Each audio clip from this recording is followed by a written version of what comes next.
시간이 많지 않아서 저희가 한 1시간 정도 예상을 하고 있고요.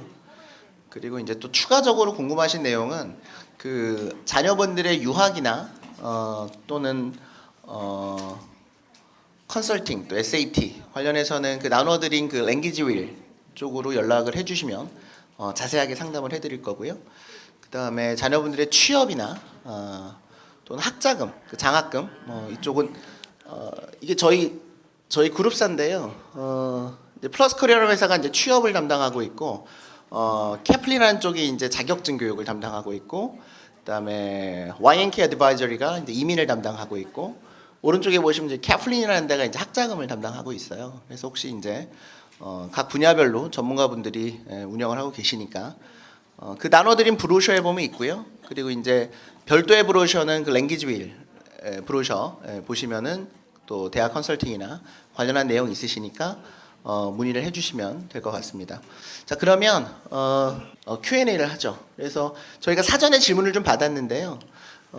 ACT 또는 SAT 과연 어떤 것이 좋은가라는 질문이 있어서 그거는 저희 이 원장님께서 답변 드리도록 하겠습니다. 이제 SAT 문제 유출이 그동안 좀 심했었잖아요. 그래서 이제 ACT 시험이 또 대안으로 한국에서 많이 좀 홍보가 돼서 확산이 됐는데 또 얼마 전에 지난해는 또 ACT 문제가 다 취소되고 또 시험이 축소되고 또 똑같이 유출이 일어나서 뭐 유출적 상황에서는 다 SAT나 ACT나 이제 비슷한 상황이 됐는데 이제 흔히들 SAT가 어려워요. 더 어려운 게 뭐냐면 리딩, 크리티컬 리딩 그 부분이 그러니까 리딩 부분이 더 어렵거든요. 확연히 지문도 좀 더 난이도가 있고 다 예를 들어서 뭐 내추럴 사이언스도 뭐 네이처지라든지 또 여러분은 모르시겠지만 뭐 엘비스 이런 비헤이비얼 스터디스라든지 뭐 소셜 스터디스 그다음에 특별히 한국 사람이 어려워하는 게 히스토리 같은 부분이 굉장히 난해하거든요. 그러니까 미국 역사를 알지 않으면 그 지문을 이해할 수가 없어가지고 그래서 SAT 같은 경우는 되게 심도 있는 그러니까 지문의 그 스펙이 되게 어려워서 이제 이게 어려우니까 그러면 이제 ACT를 해보자. 또 가세요. 그러면 ACT는 쉽냐? 또 그렇지도 않아요. 예. 그러니까 못 피하다가 못 맞는다고. 예. ACT는 또 왜 어렵냐면 문제를 되게 빨리 풀어야 돼요. 라이팅, 그러니까 잉글리시 같은 경우는 75문항을 35분 안에 풀어야 돼요. 그러니까 애들이 선생님 반밖에 못 풀었는데요. 그래서 영어가 안 돼가지고 SAT를 못하는 아이들이 ACT로 가면 역시 또 큰 좌절을 겪습니다. 예. 그리고 또 ACT에는 사이언스가 또 있어요. 그래서 제가 이제 통계적으로 제 제자들하고 또 학원의 선생님들이 이제 뭐 유펜이라든지 뭐 아이비로 다 출신들 물어봐요. 제가 항상 넌 ACT 몇 점 받았냐, SAT 봤냐, 둘 다 본 사람 있냐 물어보면 다들 다 ACT도 어렵다고. ACT 그 고도점자가 더 어려운 것 같아요. 그래서 이게 쉬워서 이게 간다는 건 말이 안 되는 거고요. 이제 가장 좋은 적성화 테스트를 봐야 되는데 그것은 뭐냐면 공신력이나 학원에 방문하셔서 시험을 봐보는 거예요. 그래서 어떤 시험이 이 아이한테 더 적합한지를 그게 최선의 선택인 것 같아요. 학교들은 어떨까요? 학교들은 요즘 ACT가 굉장히 많이 확대돼서 ACT나 SAT나 되게 동가치적으로 취급하고 있지만 이건 어디까지나 표면적으로 표현하는 그래 우리는 인종차별 없다 이런 거하고 똑같은 거예요. 흑인하고 노란 애하고 하얀 애, 검은 애 우린 차별 안 한다 그러지만 다 차별을 하고 있어요. 그렇죠? 마찬가지로 미국 대학은 SAT 시험에 대한 모든 사정관 얘기를 들어보면 가중치가 있어요. 그래서 SAT에 대해서 더 크레덴셜이 높다고 생각하시면 돼요. 예를 들어 제가 이 얘기를 마무리해 줄게요. 한번. 하나는 제가 노트레담을 졸업한 제 제자 하나가 갑자기 전화해가지고 저한테 4년 뒤에 졸업했는데 선생님 SAT 시험이 몇 년간 유예에 묻더라고. 그래서 네가 왜 SAT 시험을 봐야 되냐 했더니 맥킨지에 지원서를 냈는데 그래서 SAT 스코어를 내라고 그랬대요. 크리티컬 리딩을 그만큼 왜냐하면 저도 이게 이 사람이 똑똑한 사람인지 덜 똑똑한 건지 물어봐요. 너 SAT 리딩 몇 점 맞았니? 그럼 거의 비례해요. 거의 거의. 예. 수학은 한국 애들은 다 개나 소나 다 잘해요. 그래서 수학 우리는 못하는데요. 문제가 큰 거예요. 문제가 한국 사람이 수학 못한다는 거는 미국에서 서바이벌을 아예 포기한 거예요. 예. 그러니까 물어보면 크리티컬 리딩 점수하고 리딩 점수하고 라이팅 점수하고 IQ하고 되게 비례하더라.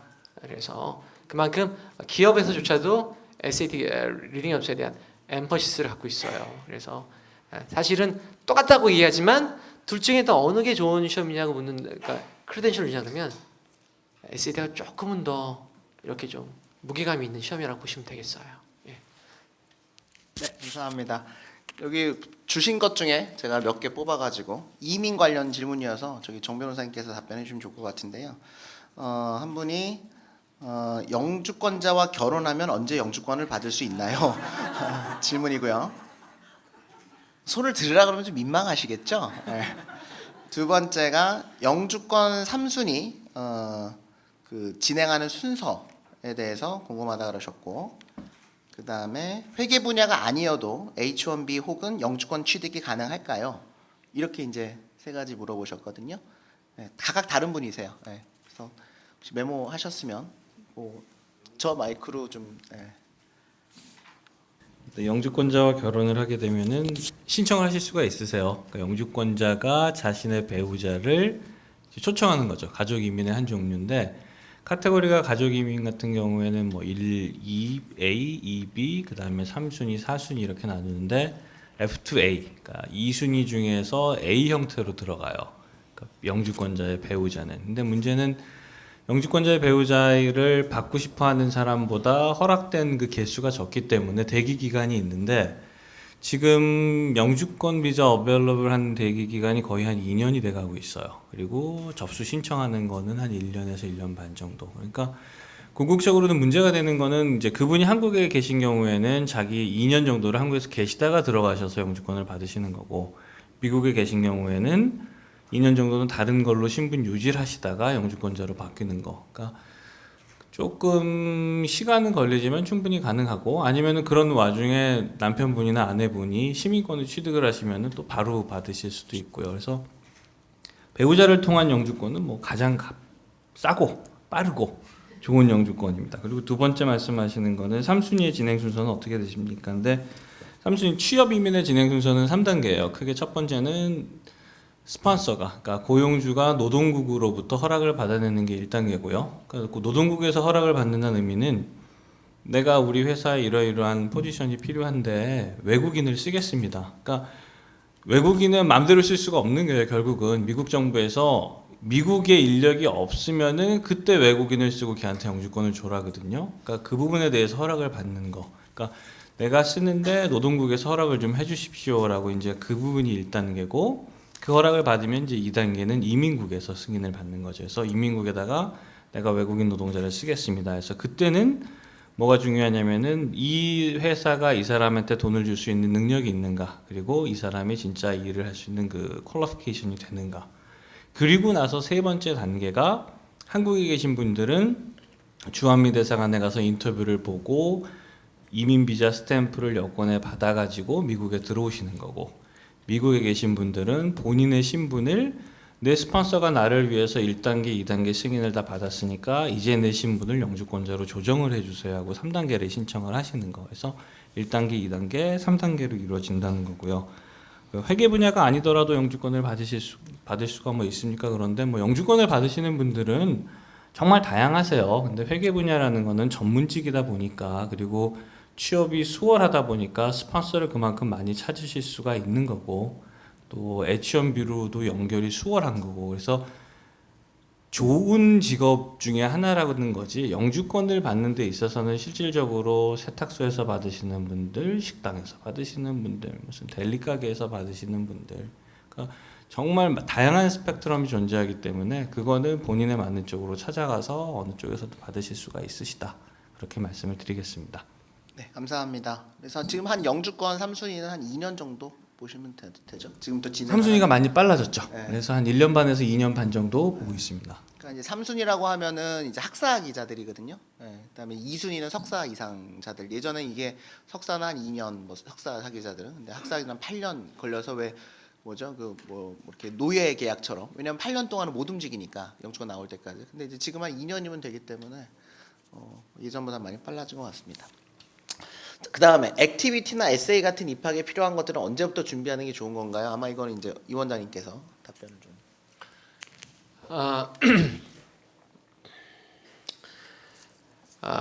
이제 에세이 먼저 간단하게 더 말씀드리면 이 미국 교육의 중심은 쓰기예요. 한국 아이들하고 미국 아이들하고 가장 교육적 큰 차이를 말하려고 하면 이 쓰기 차이라고 보시면 돼요. 쓰기 역량. 그래서 이제 에세이를 하다 보면은 10명 중에 9명은 대필이 필요한 수준이에요. 그러니까 자기가 글을 아예 못 써요, 자체를. 최근에 제가 뭐 아이폰 분해한 너무나 좋은 경험이 있는 아이인데 엔지니어링에 그게 너무 좋은 타픽이거든요. 쓰라니까 한 줄을 못 쓰고 앉아 있어요, 한 달 동안. 그래서 이 글쓰기라는 거는 진짜 이게 한국의 학원들은 서론 본론 결론 이게 다예요. 글쓰기의 주체가. 그래서 이 글쓰기에 대한 준비는 만약에 미국에 보내실 양이 있으면 제가 항상 하는 얘기가 미국에서 그냥 교수하고 글을 잘 쓰는 교수하고 연봉이 10배 차이가 나요. 예. 그냥 교수는 연봉 7, 8만 불이지만 스타 교수는 뭐냐면 글을 쓸 줄 아는 교수예요. 이런 교수들은 책 하나 팔아서 200만 불, 뭐 연봉 차이가 200만 불, 뭐 600만 불 되는 교수도 있어서 이 글 쓴다는 능력은 진짜 너무나 강조해도 지나치지 않는 거거든요. 그런데 대학도 마찬가지로 이 에세이를 총 프로파일에 이 사람의 전체 프로파일에 완성으로 봐요. 그래서 글을 잘 쓴다는 거는 제가 그 샘플을 좀 드릴 수 없어서 좀 안타까운데 글을 잘 쓴다는 것은 너무나 중요하고 미국 생활에 그다음에 사회 진출에 그다음에 커리어에 그다음에 더 나아가서 대학 입학에 중요하고 그래서 에세이는 일찍 이 아이가 9학년, 10학년, 11학년 될 때부터 글쓰기에 대한 글을 어떻게 쓰는 것인지에 대한 어떤 정리가 좀 필요하고요. 그다음에 액티비티도 마찬가지로 제가 항상 하는 얘기가 고등학교 때 준비해서 대학 가는 거고요. 대학 때 준비해서 취업하는 거예요. 제자들도 보면 지금 막 오라고 그런 데가 많은 아이들은 이미 대학 들어갈 때 막 컴퓨터 사이언스 저기 막 적어내신 분이 있는데 이미 랭귀지를 몇 개 하고 들어갔고요. 대학에서는 일을 해요. 대학에서 주는 일을 하고 대학이나 또 외주의 업체에서 일을 맡겨요. 그래서 애들이 돈을 벌어요. 컴퓨터에서 하면서. 그러면 취업은 오라고 하면 내가 수두룩하고 여기 지금 변호사님 계시는데 저런 법무팀이 마이크로소프트라든지 뭐 보잉이라든지 또는 구글에서 아예 이런 건 걱정 안 하게끔 다 만들어 줘요. 그래서 여기 액티비티랑 관련해서는 진짜 대학에서 전공할 걸 대학 가서 정한다는 건 미친 짓이에요. 사실은. 그거는 진짜 졸업하고 나서 아무것도 할 게 없어요. 그래서 고등학교 때 이미 내가 뭘 좋아하고 뭐 하는지 심도 있는 액티비티를 해야 돼요. 그리고 그것을 대학에서 완성하고 꽃을 피워서 나오는 거예요. 그래서 액티비티라든지 저기 또 에세이는 진짜 이게 미국의 서바이벌의 중요한 두 가지 에어리어인데 일찍 준비해서 시작하는 게 좋을 것 같아요. 9학년도 너무 늦었어요, 사실은요. 여기 혹시 6학년, 7학년 계시면 지금부터 아이들 한번 컴퓨터에 관심 있는 아이다 그러면 코딩 학원이라도 보내셔가지고 일찍 액티비티를 시작하시는 게 좋으실 것 같아요. 네, 감사합니다. 지금 말씀하신 것처럼 사실 글 쓰는 거는 정말 중요해요. 나중에 이거는 취직을 할 때 그렇고요. 그러니까는 로펌 가서 제일 학생들이 이제 변호사들도 어려워하는 게 메모 쓰는 거거든요. 그러니까 그거를 쓰는데 그러니까 이걸 메모를 쓸 줄 아는 변호사와 못 쓰는 변호사 딱 나눠져요. 그러니까 일을 해본 변호사와 안 해본 변호사거든요. 그러니까 그거를 딱 보면 얘는 글을 쓸 줄 아는 애구나 못 쓰는 애구나 그러니까 분명한데 그러니까 영어를 말을 잘하는 거랑 글을 잘 쓰는 거랑 너무 다른 것 같아요. 그러니까 특히나 이제 한국어는 뭐 전문가시지만 생각 자체가 다르니까 그러니까 뭐 서론 본론 결론이 아니라 생각 자체가 달라서 그거는 많은 트레이닝을 받아야 되는 게 맞는 것 같습니다. 자, 에세이는 학생 혼자 쓸 수 있나요? 이런 질문도 하셨는데. 네.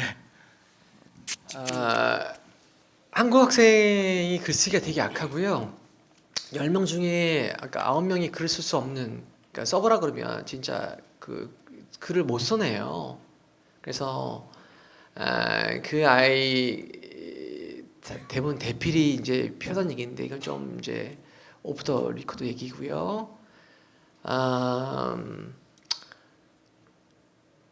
잘 쓰는 아이라고 생각하 자기 글을 잘 쓴다고 생각해요. 굉장히 읽어보면은 그냥 서론 본론 결론을 갖춰 쓴 것뿐이에요. 그 아이디어나 아이가 갖고 있는 그 뷰티라든가 진짜 애들이 들어보면은 다 아름답거든요. 고유한 그러니까 유니크한 뷰티가 있어요. 진짜 우리 애는 진짜 공부도 못하고 진짜 문제하고 들떨어졌고 저런 애 가지고 이렇게 부모님들이 얘기해요. 근데 제가 에세이를 쓰려고 100가지 스토리를 들어보면 진짜 독특한 아이들이에요. 다.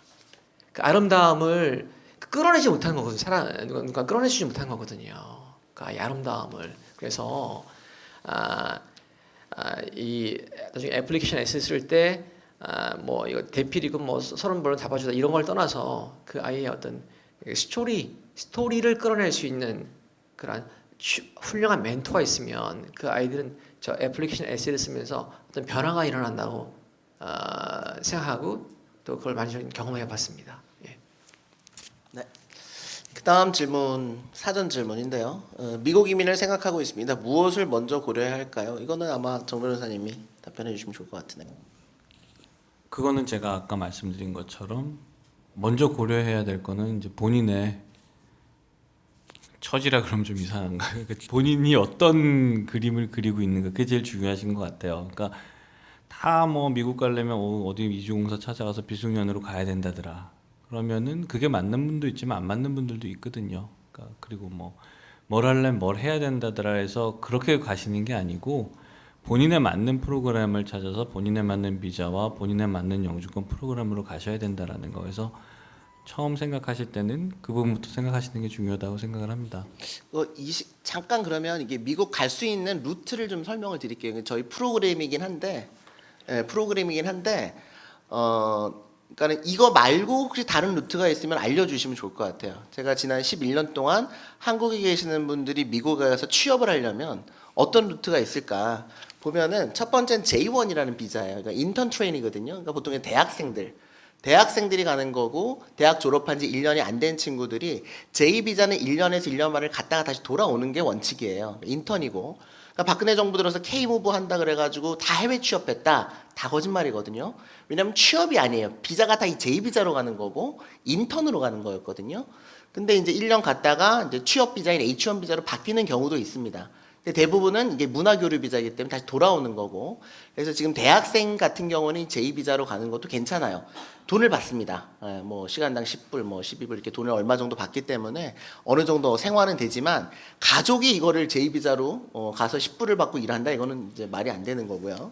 두 번째는 이제 J 비자가 캐리고리가 여러 개예요. 저는 교환 교수 갈 때도 J 비자를 받는 거고 스페셜리스트 J 비자가 있어요. 이거는 이제 한국의 뭐 변호사나 회계사나 또는 의사나 이제 이거는 스페셜리스트 분들이 그 분야에 맞춰 갖고 이제 가는 거예요. 이것도 근데 마찬가지로 1년입니다. 그러니까 1년 그냥 가는데 대신 장점은 소셜 시큐리티 넘버를 받고 아이들은 다 공립학교를 무료로 보내니까 그러니까 이제 1년 정도 미국에 가서 뭐 그냥 쉬었다 오실 분들은 이 J 비자로 가서 오히려 거기 가셔갖고 이제 취업을 준비하실 수 있겠죠. 예. 일단 들어가서 일할 수 있는 어떤 최소한의 어떤 자격 요건은 갖추어지는 거니까요. 그래서 J 비자로 가시는 방법이 하나가 있어요. 비자 타입 중에 두 번째는 이제 F 비자로 가는 건데. F 비자로 가서 취업을 하려면 뭘 받으셔야 되냐면 반드시 OPT를 받으셔야 돼요.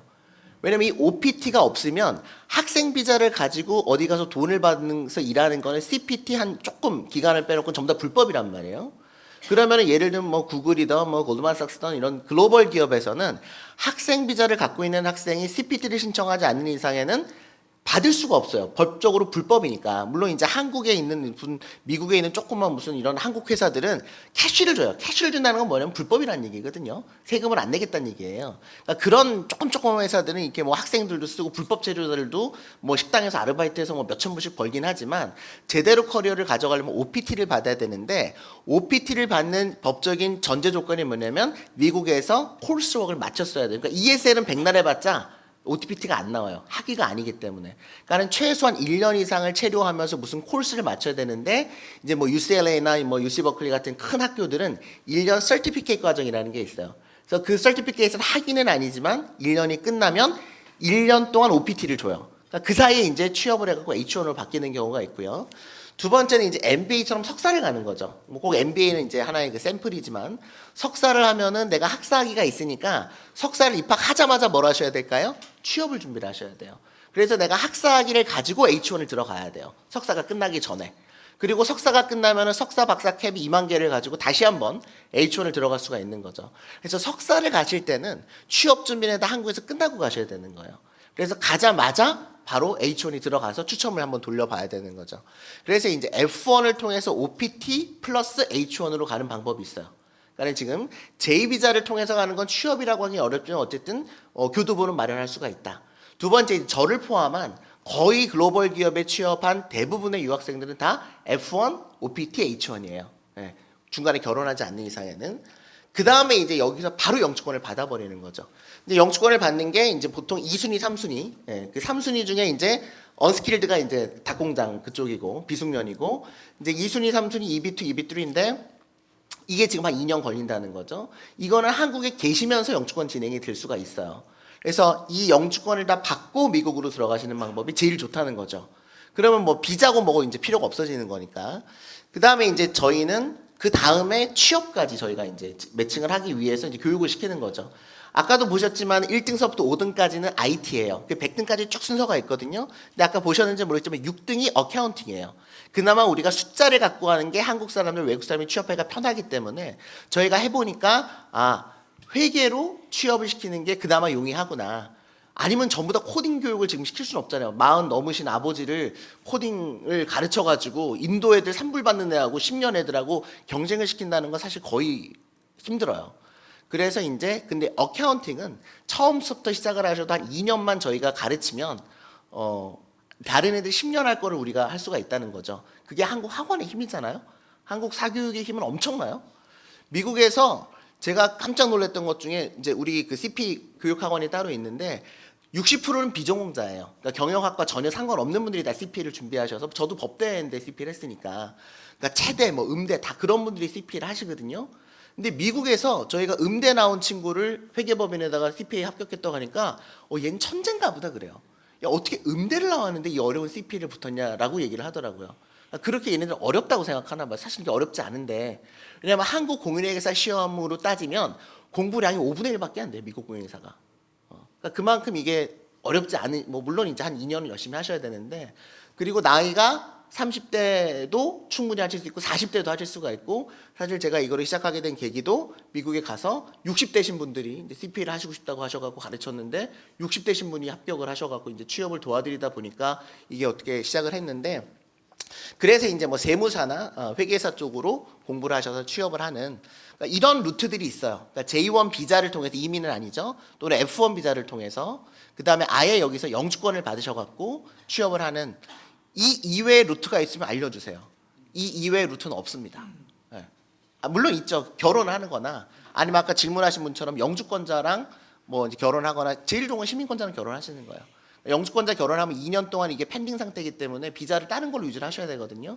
그러니까 지금 혹시 영주권자분을 만나고 계시는 분이 계시다면 이 질문하셨던 분처럼 그 와이프분이나 남편분이 시민권 신청을 빨리 하시는 게 좋아요. 어차피 같이 살 거면 시민권을 영주권 받은 지 5년이 지나면 시민권을 받으실 수가 있거든요. 시민권을 받고 그 다음에 결혼을 하셔갖고 하면은 바로 진행이 되니까 그러면은 유일하게 불법 체류자를 살릴 수 있는 유일한 방법이 시민권자랑 결혼하는 거거든요. 그러니까 저도요 미국에서 공부를 4년을 하고 거기서 일을 했음에도 불구하고 무슨 결혼 어쩌고 저쩌고 해서 영주권 받는데 저는 상상도 못했어요. 그건 어디 영화에나 나온 줄 알았는데 막상 한인 사회에 들어가서 보니까 이게 너무나 심각한 문제인 거예요. 이 체류 신분이라는 게 이게 이제 이거가 안 되면 취업도 안 되고 아무것도 못 하니까 막상 받고 나면 아무것도 아니거든요. 근데 이걸로 뭐 이민 사기 당하고 브로커한테 뭐 얼마 떼이고 막 이제 나중에는 무슨 뭐 1억만 어떻게 해가지고라도 무조건 따게 해달라 뭐 이러니까 이제 사기꾼들이 많이 이제 생겨나는 거죠.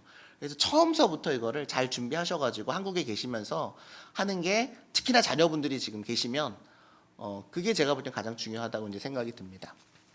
얘기가 길어졌는데. 자, 그 다음에 트럼프 대통령 취임 이후 미국 취업 비자인 H1 비자 취득이 어려워질 것이라고 보십니까? 혹시 이거 질문하신 분 계신가요? 그 이메일로 미리 안 오셨나요? 질문만 본. 그러셨군요. 그래서 오늘 세미나에 이거 어떠셨어요? 제가 아까 잠깐 설명드린 것 같은데 어려워질 것 같죠? 급격한 변화는 없는데요. 공화당 정부는 상대적으로 어쨌든 보수적이기 때문에 이민이 더 쉬워지진 않습니다. 그리고 취업이 더 쉬워지진 않아요. 그것은 미국에서 뭔가 시험이 바뀌었다 그러면 무조건 어려워진다고 보면 되는 거거든요. 그러니까는 얼마나 이게 더 어려워질 거냐의 이슈이지. 근데 지금처럼 영주권이 문호가 빨라지고 받기가 상대적으로 전문직 취업 비자가 좋아진 때가 제가 볼 땐 없어요. 지난 15년 동안에. 그러니까는 지금이 찬스예요. 이게 갑자기 1월 뭐 말에 트럼프 해가지고 갑자기 이거를 뭐 1, 2년 안에 바꿀 수는 없거든요. 그러니까 지금 만약에 이제 미국을 생각을 하신다면 이거를 조금 빨리 의사결정을 하셔서 영주권을 진행을 하시는 게 좋을 것 같고요. 취업 비자 스폰서 기업이 비자에 필요한 비용도 부담해 주나요? 원래는 해주는 게 원칙인데요. 잘 안 해주려고 그래요. 예, 보통 이게 많이 들어가진 않아요. 변호사 비용 한 2,000불 뭐 그다음에 무슨 수속 비용 얼마 들어가죠, 정 변호사님? H1B 비자. H1B 비자는 아마 올라가요. 근데 지금 올해 23일부터 전반적인 비자 피가 오르는데요. 지금 현행으로 기준으로 따지면은 I-169가 325불, 그다음에 500불, 750불 아니면 1,500불짜리 피가 있으니까 1,575불 아니면 2,325불. 거기다 프리미엄 쓰시면 1,225불. 그 정도? 계산이 안 되는데 대충 한 4,000불 되네요. 한 4, 5천 불 정도 네, 들어가신다면 4,000불. 보죠. 그러니까 비자는 한 4, 5,000불. 근데 좋은 직장이면은 그 부분에 대해서 대주는데 대부분의 한국 취업하시는 분들이 직장에서 그 부분을 대주는 곳에 취직하시는 분들은 없죠. 네, 상대적으로 없는 것 같고요. 취업 후 근무 기업을 바꾸는 것이 용이한가요? H1 비자의 특징은요, 트랜스퍼가 된다는 거예요. 그러니까 영주권은 신청이 돼서 나올 때까지 회사를 움직일 수가 없잖아요. 그렇죠? 그러니까 7년 8년을 노예처럼 옛날에는 근무를 했단 말이에요. 근데 H1 비자는 4월 1일 날 신청해서 10월 1일 전에 이게 결과가 나오거든요. 그러면 H1 비자는 6년 동안에 바꿀 수가 있어요, 회사를. 근데 그때는 추첨을 다시 안 해요. 내 쿼터를 잡아놓은 거기 때문에 옮겨 다닐 수가 있습니다. 물론 이제 그때 다시 또 비자가 진행이 되기 때문에 돈이 좀 들어가긴 하지만 그래서 이제 한번 받아놓으면 내 쿼터를 가지고 계시는 거고요. 생활 관련인데 취업 후 미국에서 생활하기 위해서 한국인들이 거주하는 주거 환경은 대체로 어떤지, 렌트비는 어느 정도 지출되는지, 거주지를 구하기 위한 정보는 어디서 얻는지. 사실 그 구글링 해보시면 대부분 아시는데 그래도 좀 궁금하신 것 같아서 이거는 저희 강희종행 기자님이 답변해 주시면 좋을 것 같아요. 뭐 뻔하겠죠. 어느 정도 경제적인 능력을 가지고 계시냐에 따라서 저는 이제 주로 처음에 이제 콜로라도에 잠깐 있었고 그 다음에 이제 뉴욕, 뉴저지 에어리에 있었는데 뭐 제가 좋은 사례가 될 수 있지 않을까 싶네요. 그러니까 저희는 3인 가족이었고요. 저랑 저희 와이프랑 이제 딸아이가 한 명 있었는데 처음에 맨하탄에서 이제 컬럼비아 대학 쪽에 와이프가 공부를 해서 그때 기숙사 기혼자 기숙사에 있었는데 장학금을 어느 정도 받고 렌트 비전을 받았는데도 한 2,000불을 내야 됐습니다. 한 240만 원 되나요? 그 다음에 너무 비싸서 이제 뉴저지로 이제 저희가 이사를 갔습니다. 이사를 가서 제일 처음에 묵었던 데는 이제 한 반지하, 뭐 기자 뭐 봉급이라고 하는 게 뻔하니까 반지하에 있는 아파트의 반지하 건물이었는데 방이 2개고 화장실이 하나인 건물이었는데 그곳이 1,500불. 그 다음에 이제 월급 좀 올랐다고 해서 조금 더 좋은 아파트로 이사를 갔는데 거기는 방 2개에 화장실 2개. 동네 이름을 얘기해야 되는데 뉴저지의 포트리, 폴리라고 하는데 한국 분들은 포트리라고 하는데 거기에 전체 인구의 32%가 한국 사람이에요. 거기는. 그래서 이제 그 크레스트라고 하는 아파트에 갔었는데 방 2개에 화장실 2개. 거기는 옥외 수영장이 하나가 있고 짐이 있는 아파트입니다. 거기는 한 달에 다 합쳐서 한 2,600불 정도, 주차장까지 포함해서 생활비가. 그래서 그게 이제 렌트비였어요. 그래서 한국이랑 미국이랑 가장 큰 차이점은 기본적으로 이제 처음에 가셔서 집을 사실 수 없잖아요. 50% 미만 정도의 이제 25세 이상 한국 분들이 직접 집을 가지고 소유하고 있다고 하지만 대부분의 분들 처음에 이제 이민 가시거나 아니면 이제 처음에 미국 생활 하실 때는 이제 렌트 월세죠. 한국에서는 월세를 내셔야 되는데 그게 참 쉽지가 그 금액이 만만치가 않아요. 그 맨하탄에 아주 좋은 뭐 곳들은 뭐 한 달에 뭐 1,000만 원 넘는 곳도 있고 아주 좋진 않아요. 만불짜리도. 예. 한 100년 된 건물 10,000불짜리 가보면 파이프 막 지나다니고 그렇습니다. 그리고 어디서 이런 정보들을 얻을 수 있느냐는 미주에 보면은 미주 한국일보, 미주 중앙일보라고 하는 이제 한인 매체들이 있어요. 한국일보 같은 경우에는 koreatimes.com일 거고요. 이제 그리고 미주 중앙일보는 koreadaily.com. 그 다음에 생활정보 사이트, 그러니까 포털 사이트 같은 경우가 있는데 헤이코리안이라고 하는 헤이코리안.com일 겁니다. 그래서 이제 뭐 렌트, 뭐 부동산 정보부터 시작해서 밑에도 대중교통을 이용하냐 출퇴근할 때. 그다음에 자동차 유지 비용은 어느 정도 잡아야 될까? 이거 참. 이것도 이제 동분야, 서분야, 중분야, 뭐 남분야에 따라 굉장히 달라 보이고요. 미국에서는 보통은 이제 자가 차량을 소유를 하셔야지 생활하시기 편합니다. 뭐 저 개인적으로는 뉴저지 살 때도 그쪽 플러싱 쪽 담당 취재를 할 때 하루에 한 4시간을 왕복으로 왔다 갔다 지하철, 버스, 도보를 해서 다닌 적이 있긴 있었는데 보통은 차량을 이용을 하셔야 될 거고요. 근데 단 이제 뉴욕 에어리어의 맨하탄 같은 경우는 지하철, 버스, 그러니까 차를 가지고 있는 게 바보, 아주 부자들도 차를 안 가지고 있는 경우도 꽤 많습니다. 자동차 유지 비용 일단은 뭐 중고 차량 같은 거 이제 처음에 가셔서 만약에 이제 하실 거면 중고 차량 같은 경우에는 좀 천차만별이에요. 한인들이 딜러도 꽤 많으셔서 뭐 저 같은 경우는 적어도 한 10,000불 정도 혼다 어코드를 탔었고 뭐 새 차는 크레딧에 따라서 뭐 완전히 이제 할부 같은 것도 달라지고 뭐 개인적으로는 저는 미국에서는 리스 프로그램이 굉장히 잘 돼 있기 때문에 제가 봤을 때 싸게 나올 때 보면은 한국에서 캠리, 뭐 혼다 어코드 이 정도, 그러니까 소나타급에 있는 일본 차량 같은 경우에 리스가 크레딧 좋은 사람들은 연말 되면 이제 퉁친다고, 그러니까 10만 원, 12만 원 정도면 캠리, 토요타의 캠리를 탈 수 있는 그런 경우도 봤었습니다. 그 정도로 할까요? 네. 자동차 보험 한 200~300불에서 500불 뭐 이 정도 생각하시면 될 것 같습니다. 다음 질문 볼까요? 안녕하세요. 저는 캐나다 대학을 졸업했고 캐나다에서 8년 동안 거주해서 영어 의사소통에 문제가 없다. 남편이 시민권자로서 배우자 영주권을 얻어서 취업도 가능하다. 경력이 있는데 백인에 비해서 어렵다고 들었는데 영어 의사소통에 문제가 없고 회계 자격증이라든가 그런 것들이 있으면 한국 사람도 취업이 가능한지 궁금합니다. 박선영 회계사님이 답변을 해주실까요? 네. 혹시 이거 질문하신 분 오셨나요? 손 한번. 질문만 보내시고 안 오셨나요? 네. 그럼 그냥 넘어갈까요? 간단히 대답해 주시죠. 네. 뭐 지금 상황으로 봐서는 뭐 충분히 가능성이 있다고 저는 생각을 하는데요. 뭐 다른 뭐 문제가 없는 한 취업이 백인에 비해 어렵다 이거는 제가 잘 모르겠고요. 아시아인이어서 뭐 경력이 있는데 불구하고 이거는 회계 쪽은 없어요. 근데 이제 예를 들면 예를 들면 HR 같은 경우에는 보면은 전부 다 백인들이 많아요. HR 뭔지 아시죠? 그러니까 리크루팅, 그러니까 회사의 인사과. 왜냐면 이 회계나 이쪽은 약간 화이트하고 블루 중간이에요. 약간 노가다도 있어요. 그리고 많은 분들이 회계하고 파이낸스를 헷갈려 하세요. 그러니까 우리는 회계 재무라고 많이 부르는데 파이낸스는 완전 또 스토리가 달라져요. 파이낸스, 우리가 소위 이제 파이낸스를 했다 그러면 인베스트먼트 뱅크로 들어가잖아요. 또 소위 우리가 말하면 골드만삭스나 모건 스탠리나 뭐 이런데 그런 데는 회계가 아니에요.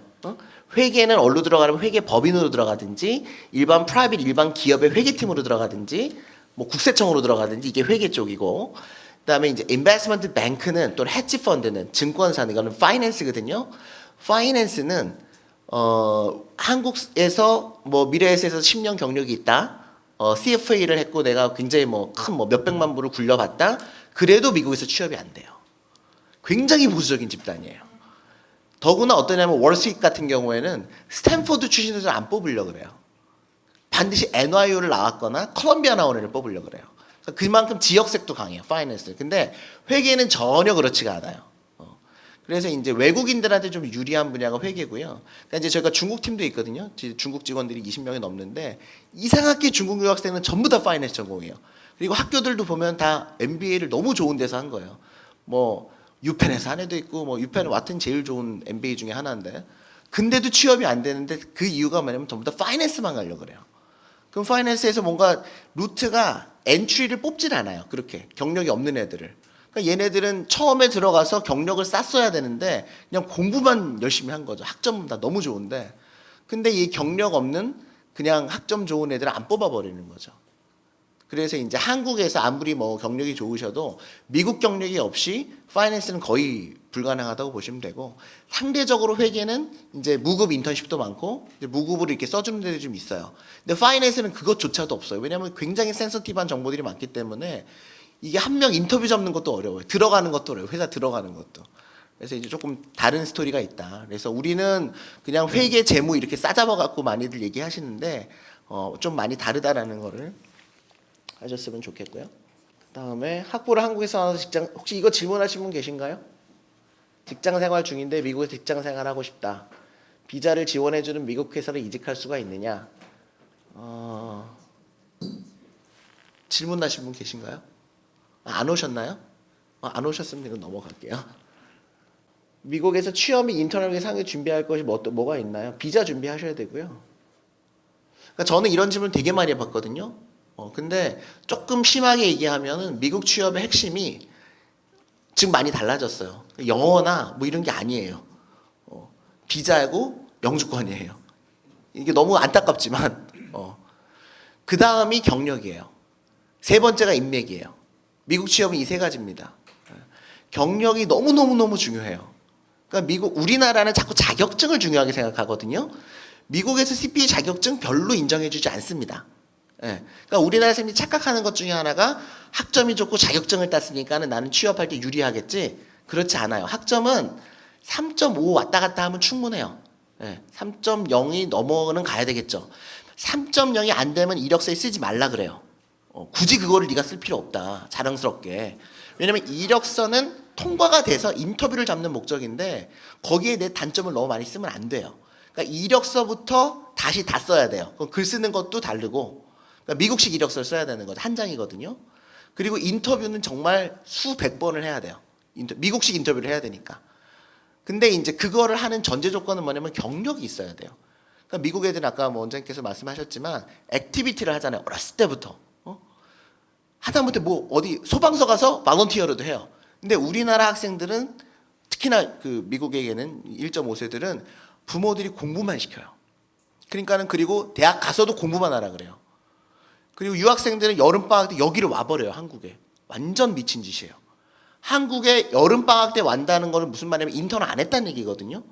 딱 3번 방학이 있는데 한국에 와버리면 기회가 없어요. 겨울방학이 없으니까. 한국에서 백날 무슨 인턴을 해봐야 미국에서 경력 인정 안 해주거든요. 그러니까 1학년 때는 모르지만 2, 3학년 때는 무조건 미국에서 인턴을 해야 잡을 구할 수가 있는데 그래서 두 번째가 경력이고 세 번째는 인맥이란 말이에요. 누군가가 추천을 해줘야 돼요.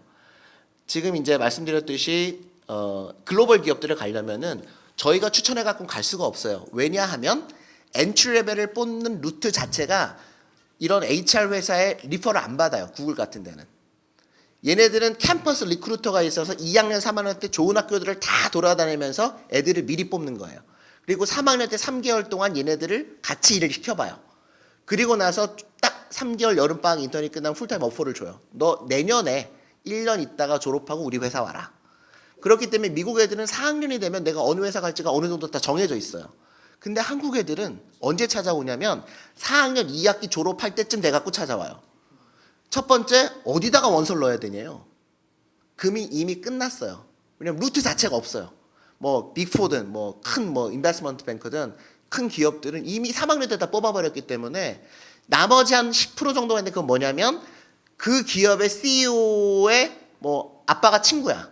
그래서 CEO가 리퍼를 해줘. 그게 인터널 리퍼거든요. 인터널 리퍼 마진이 한 10% 정도 돼요. 그러니까 우리 같은 사람들이 리퍼를 할 수가 없는 거예요. 그러면은 그런 유학생들이 그런 글로벌 기업에 취업을 못한 학생들이 이제 어떻게 하느냐? 저희는 그 밑에 단계들 있죠. 뭐 미국의 중소기업이나 조금 작은 기업인데 얘네들은 뭐를 해줘야 돼요? 스폰서를 해줘야 되잖아요. 근데 거기를 이제 우리 직원들이 맨날 방문하고 가가지고 지난 11년 동안 쉬운 4명을 취업시킨 거예요. 작년 동안에 H1을 해주는 회사를. 그러니까 이게 얼마나 답답한 거예요. 좋은 학교를 갔는데 얘네는 그 학교에서 이거를 뭔가 했으면 이게 되는 건데 부모가 맨날 공부만 해가고 학점만 보니까 얘네도 이거를 이제 몰랐는데 이제 지금은 뭐가 문제가 될까요? H1B가 추첨이니까 아예 인턴을 공고를 낼 때요. 인터내셔널을 지원 안 된다고 내는 학교들이 너무 그 회사들이 많아졌어요. 기본적으로 빅4들은요 아예 인턴 수업부터 안 뽑아요. 왜? 얘네들을 3개월 인턴 시켜갖고 풀타임 어플 줘봤자 나중에 OPT 때 뭘 해야 되니까 H1 추첨해야 되니까. 그러니까 아예 안 뽑아버리는 거예요. 그게 지금 문제예요. 그래서 자꾸만 제가 영주권을 얘기하는 게 얘가 영주권만 있었으면 이게 지금 그리고 요즘 이제 한국에 들어와도 이제 한국도 어려우니까 예전에는 이제 저희 때만 해도 유학생 프리미엄이 굉장히 높았는데 이게 점점 이게 안 되니까. 근데 미국에서 한 2, 3년만 경력 쌓고 들어오면 여기서는 불러가는 데들이 많거든요. 그 경력을 아무나 쌓을 수 없는 거니까. 그러니까 얘가 한 3년만 경력을 쌓아주면은 진짜 이게 대접받고 가는데 이 훌륭한 애가 이제 경력을 못 쌓으니까는 여기 와가지고 진짜 무시당하고 뭐 삼성에 시험 보면은 한자가 나오니까는 못 알아듣고 이래갖고 이제 무슨 말인지도 모르겠다 그러고 그러니까 이런 이제 문제가 벌어지더라고요. 그래서 이제 어쩔 수 없이 제가 자꾸만 영주권을 강조하는 게 그게 지금 중요하고 두 번째는 경력, 세 번째는 인맥 이렇게 이제 말씀드리고 싶고요. 가장 각광받는 전문직이 무엇입니까? 한국에서 가장 각광받는 전문직은 뭔가요? 참 대답하기가 어렵죠? 그건 잘 모르겠는데 혹시 이거 질문하신 분 계신가요? 오셨나요? 역시 안 오셨나요? 뭐 그러면 넘어가도록 하겠습니다. 그 다음에 정묘로쌤한테 질문인데요. 너무 기네요. 140 승인 나고 비자피 납부 후 DS260 안 넣고 이거는 개인 상담을 하시는 게 좋을 것 같아요. 일단 이 질문을 이해 못 하시는 분들이 많으실 것 같으니까. CPA 관련해서 취업, 현지 대학 3학년 남학생, 미국 회계법인과 한국 회계법인 MBA 필수인지. 무슨 말이죠? 일단 CPA는요 어디서 경력을 쌓느냐가 되게 중요해요. 그러니까 모든 직업이 그렇지만, 근데 한국 회사라고 할지라도 경력을 쌓는 게 중요합니다. 미국 내에서. 그러니까 이제 학생들은 처음부터 큰 회사를 가고 싶어요. 빅4라고 우리가 소위 말 우리 박희경 선생님이 일하셨던 PwC나 KPMG 이런 데를 가고 싶어 하는데 거기를 가려면은 반드시 인턴이나 리더십 프로그램을 거쳐야지만 갈 수 있어요. 아까도 말씀드렸듯이 저희처럼 갑자기 4학년 때 와가지고 CPA 자격증 땄으니까 취업시켜 주세요. 취업이 안 된다는 거죠. 학교를 통해 가지고 캠퍼스 리크루팅을 통해서 가야 되는데 지금 이걸 안 뽑아버리니까 얘네들이 이제 잘 안 되는 거죠. 그러면 방법은 뭐냐면 OPT나 한 1년 차, 2년 차 때는 퍼블릭이지만 조그만 데서 일을 하는 거예요. 한 2년 정도 경력을 쌓고 근데 미국이 한국과 가장 큰 차이점이 뭐 또 하나가 뭐가 있냐면 평생 직장의 개념이 없어요. 오히려 한 회사에서 10년을 쭉 일한 애하고 한 회사에서 4년 일하다가 다른 회사로 3년 갔다가 그 다음 회사에서 3년 갔다가 다시 회사로 돌아온 애하고 우리나라 정서는 어떤가요? 한 회사에서 10년 있던 사람이 열심히 충성했으니까 돈을 더 줘야 될 것 같잖아요. 연봉이 거의 2배 차이 나요. 다른 회사 들렸다 온 애가 훨씬 많이 받습니다. 그러니까 능력 있는 애들은 다른 회사에서 당연히 스카웃을 해간다고 생각을 하기 때문에 상대적으로 이직이 굉장히 좀 자유로운 편이에요. 그러니까 뭐 그래서 해고도 자유로워요. 해고도 굉장히 자유롭습니다. 2주 전 노티스 주면 되고요. 2008년도에 리먼브레스 사태 났을 때 블랙 프라이데이 딱 되면은 다 잘라버리잖아요. 그냥 그날 아침에 통보하고 시큐얼 데리고 와갖고 컴퓨터 다 가져가 버립니다. 그러니까 그게 미국에 우리나라는 그랬으면 노사가 일어나서 난리가 났을 거 아니에요. 근데 미국은 그게 가능해요.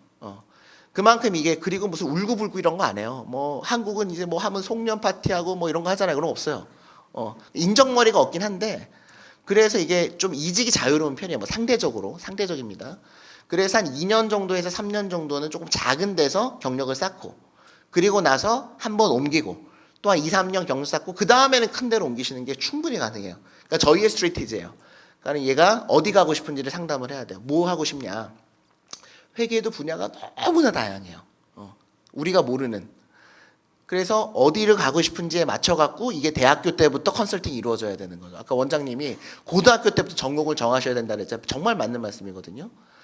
근데 얘네들이 어느 회사에 갈지가 대학교 때서부터 얘기가 이루어져야 돼요. 전공도 그거에 맞춰갖고 해야 되고 뭐 주전공을 잘못 정했으면 뭐 잘못 정했다기보다는 비자가 좀 안 나오면 하다못해 부전공에 하든지 복수전공을 해갖고 비자는 맞춰놔야 되는 거죠.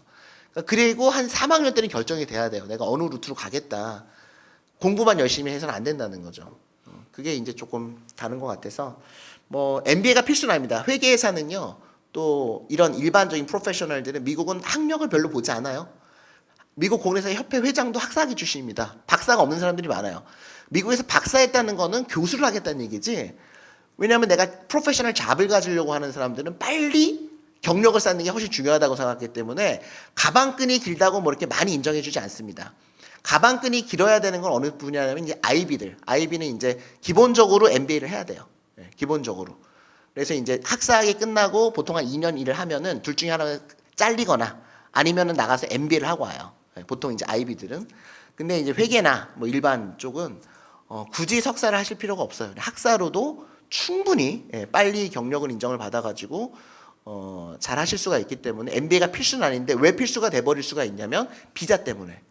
얘가 신분 유지해야 되는데 그럼 한국 가야 되거든요. 학생 비자가 이제 더 이상 유지가 안 되니까. 그러니까 이제 어쩔 수 없이 부모한테 석사학위 하겠다고 하는 거예요. 그래야 이제 내가 석사학위 하면서 또 직장 찾아보고 뭐 H1 찾아보고 하기 때문에 부모님들은 잘 모르죠. 얘가 더 공부를 하고 싶나 보다. 근데 사실은 공부를 하고 싶어서가 아니라 어쩔 수 없는 경우들이 거의 대부분이라고 보시면 됩니다. 그다음에 뭐 여기 질문이 근데 너무 디테일한 것들이 좀 있어갖고 이것들은 나중에 개별적으로 상담을 하시면 좋겠고요. 아무튼 이 늦은 시간까지 우리 정 변호사님은 졸리신 것 같은데 참석해 주셔서 감사하고요. 혹 저희 사무실이 여기 4층이에요. 여기 400 몇 호죠? 우리가 400 뭐 22호인가 10호인가 그렇거든요. 400 몇 호? 422호예요. 그러니까는 저는 잘 한국에 없어요. 정 변호사님도 여기 계셔도 뭐 한국, 미국 뭐 여기 422호거든요. 저희 그 브로셔 뒤에 보면은 주소가 있습니다. 파란 브로셔에. 그걸 이제 나가시면서 주시면서 상담 날짜를 예약을 잡으세요. 시간이나. 그래서 저희 직원분한테 주시고 오늘은 저희가 너무 늦어서 개별 상담은 좀 어려울 것 같고요. 그리고 이제 랭귀지빌도 멀지가 않아요. 여기 이제 근처에 있으니까 혹시 그 자녀분들 상담 받으실 분들은 또 그 하얀 브로셔 뒤에 있는 쪽으로 연락하셔가지고 상담하시면 좋을 것 같습니다. 늦은 시간까지 고생 많으셨습니다. 감사합니다.